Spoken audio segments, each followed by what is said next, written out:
Hello friends, welcome back to my channel for another G-Shock tutorial video. So by the way guys, my name is Quiz. So in this video, I'm going to unboxing and reviewing this new model of ProTrek. So the model of the ProTrek is PRT B70T7DR. By the way guys, I'm going to take this opportunity to tell you all that I am not a professional blogger.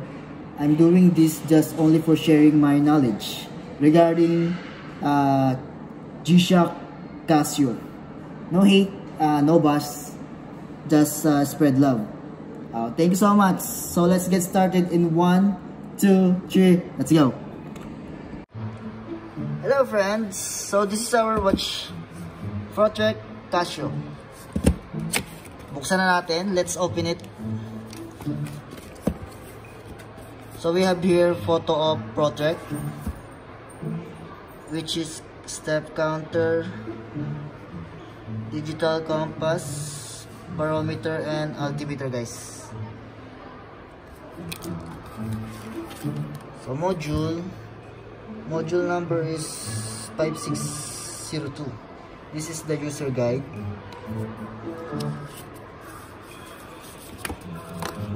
And also guys, this is the warranty card, model of purchase, date of purchase, and stamp. Okay. So ito naman yung tools para mag baklas ng ating strap. So this is the tools, the only tools. Okay, let's open it now.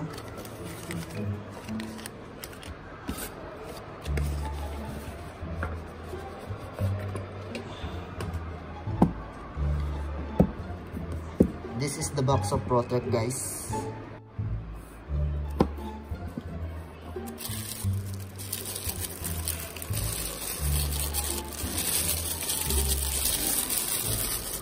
So guys, this is the watch.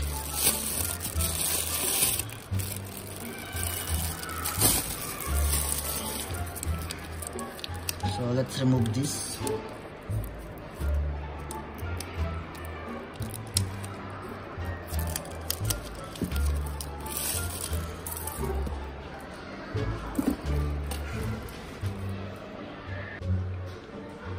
This watch is a fish in time function that tracks the best times to go fishing for the specified location. So this series gets an upgrade with quad sensor, which is it has a altimeter, barometer, compass temperature, and Bluetooth guys, which I will discuss it to you later. Okay. And the bands of this new model is made of lightweight, highly rust resistant, so low metal allergenic titanium alloy. This watch is designed and engineered for both outdoor wear and everyday wear as well guys.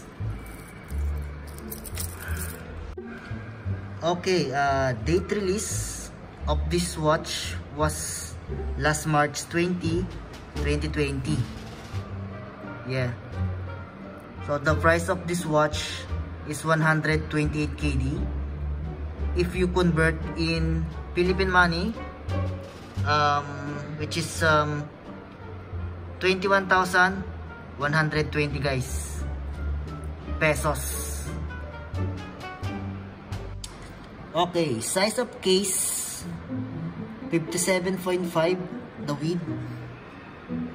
The height is 50.8, and the thickness is 16.8 millimeter.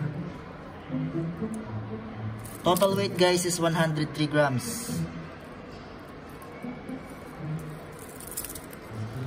Specifications: case bezel material, resin. So this is resin, aluminum,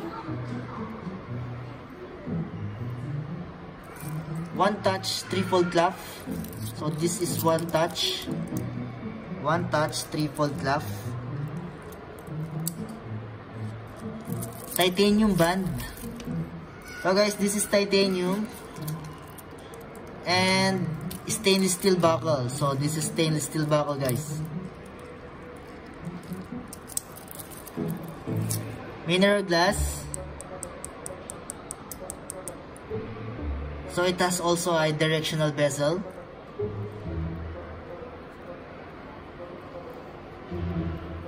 And 200 meters water resistance. So friends, other features you can see on your screen.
So for the buttons, guys, I will tell you one by one, so there's no confusion. Yeah, so this is the adjusting button. If you want to adjust the time, just press hold after beep. So this is the country. We have here 49 countries. This is forward, Jeddah, Dubai, Delhi, Dhaka, Hong Kong. Hong Kong is Philippine time, same. Okay, and then press one time adjust. One more, it will set automatically. Even the date, the months, the year, the time, the minutes, the second, all, guys. Now in Philippines is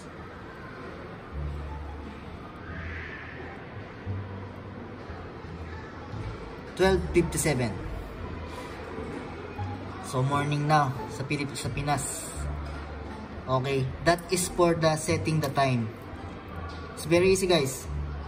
Did you follow me? So if you press one time again, it's showing here the steps,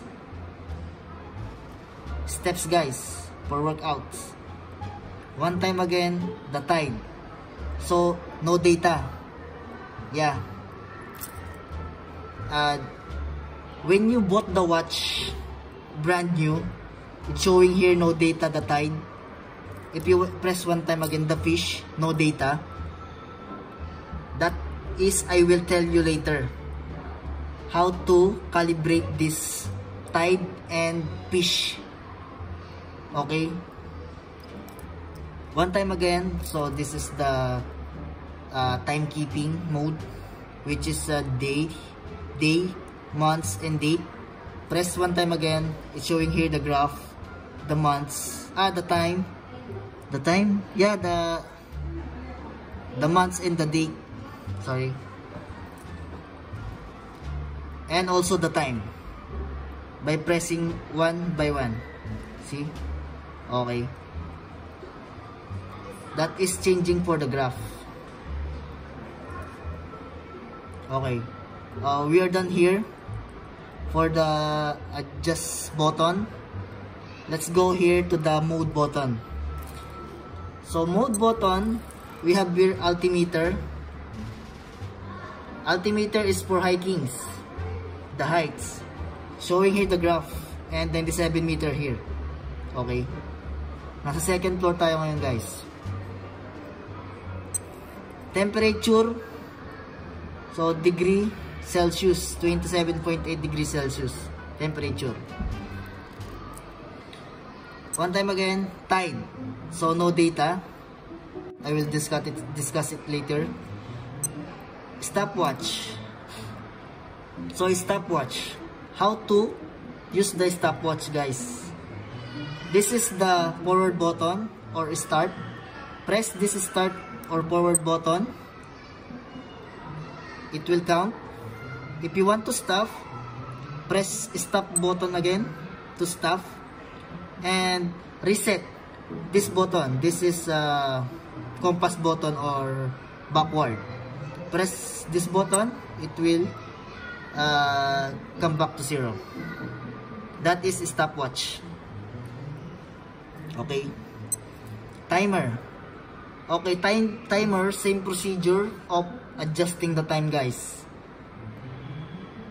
Okay, I will show it to you by pressing adjust button. Okay, so it's blinking the minute. So we have only hour and minute. The seconds we cannot adjust. So just press this button.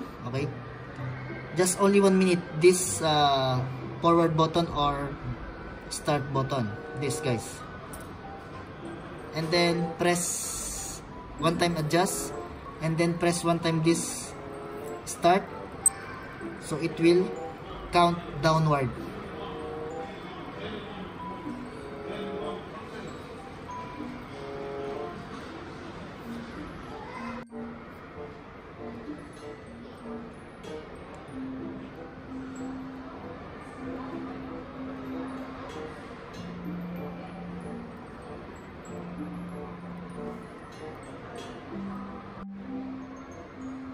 So guys, we are near. Hold on. 0. Okay. That is timer, guys. If you want to stop, press this start button. Oh, stop. If you want to come back to 0, okay, just press adjust again after this backward or compass button, then one time adjust. So, 0 now, reset.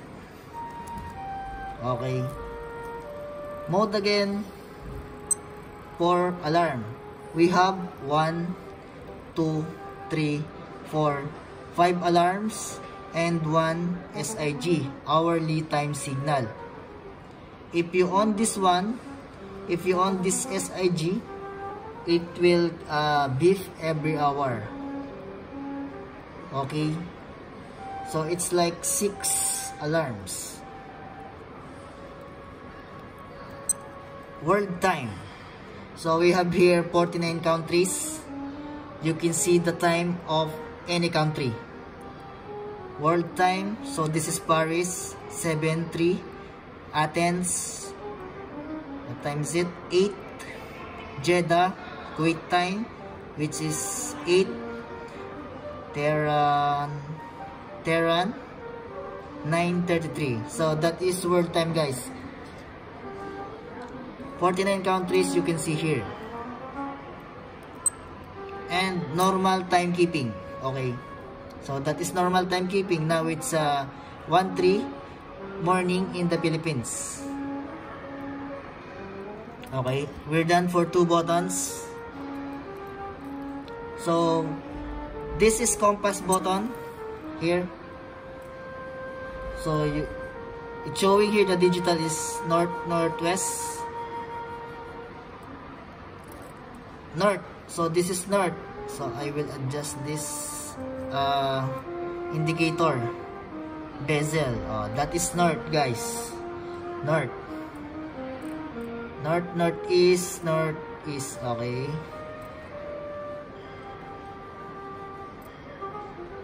east, northeast,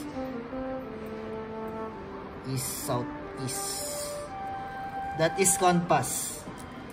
This is compass. Don't forget, compass. Okay. This is Bluetooth application. So, I will discuss it later together with Tide and Fish, because the tree is connected. Okay. So, here the button is barometer for the air pressure. It's showing here the graph and the numbers. Barometer is for the air pressure, guys. Okay. And the last one is light button. This button down under the circle. This is light button. Okay.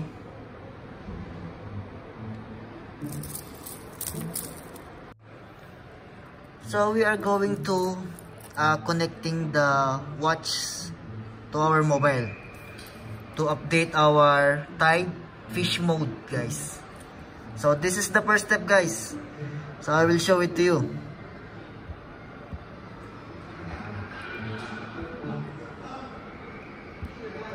Boss.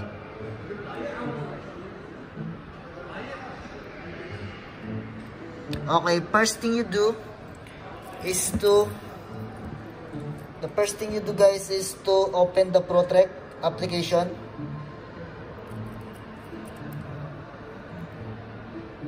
Allow. So scroll down, agree to all, agree to all, agree to all, agree and continue, allow. Allow. So the model of the watch is PRT B70. This, guys, PRT B70. Okay, it's showing here the press this button. So this is the button, guys. Okay, you have to press this button of the watch. Okay, after, so register the watch to the app.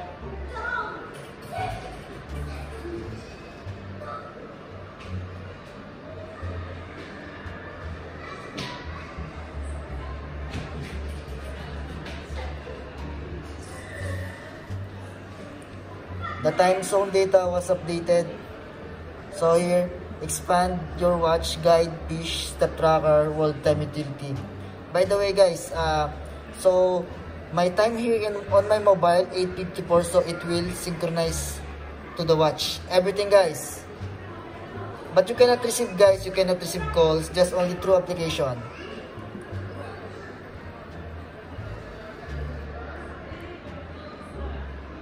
Fish mode. Here, okay. Once registered your fishing spot, the fish in time function will provide you with the best times for fishing and other important information about fishing at the spot. Location indicator here. Okay. Fish memo, okay. So we have to start.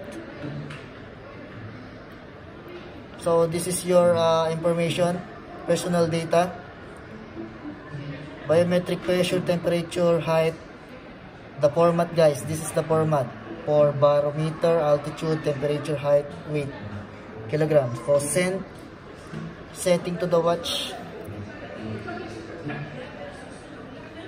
Setting completed. Okay. So this is your profile, weight, male, target steps 10,000. Okay, send it to the watch.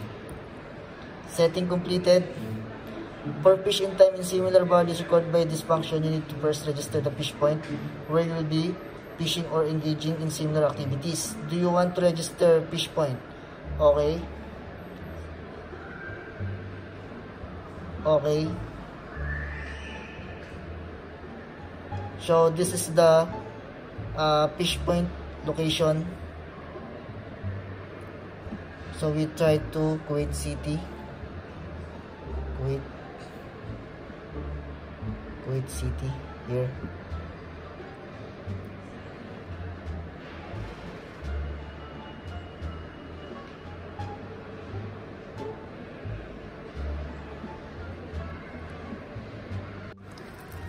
So friends, now it's working now. The fish. Yeah, the first thing you do is to create a port like this. After that, so it's not connected, right? This is not connected, so you have to connect again. Okay.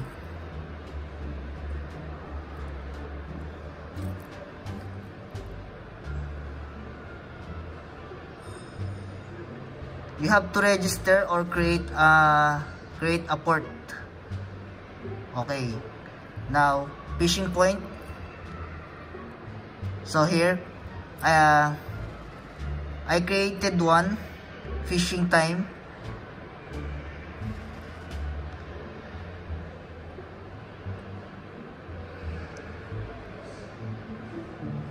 Okay, so now we are going to this button. So tide. So tide now. It's working our tide 6, showing the graph. So it's high tide 6 p.m. and the fishing mode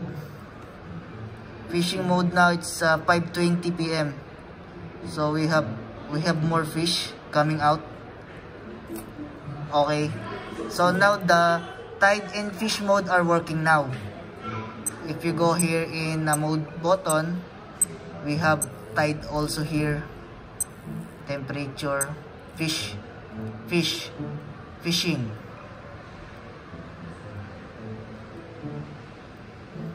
So 5:20, fish will come out. Okay. So for the time in fishing we are cleared now. Hello friends. So thank you so much for watching. I hope you learn a lot and I hope you follow the video. Yeah, from step 1 to the last. How the tide and fish work and how to connect through your mobile. So I hope you enjoyed the video, and if you have comment, please comment down below, because I am not a professional blogger. If you have more suggestion, and thank you so much. Please like, share and subscribe. Click the bell notification button for more updates, and see you in my next vlog guys. Peace.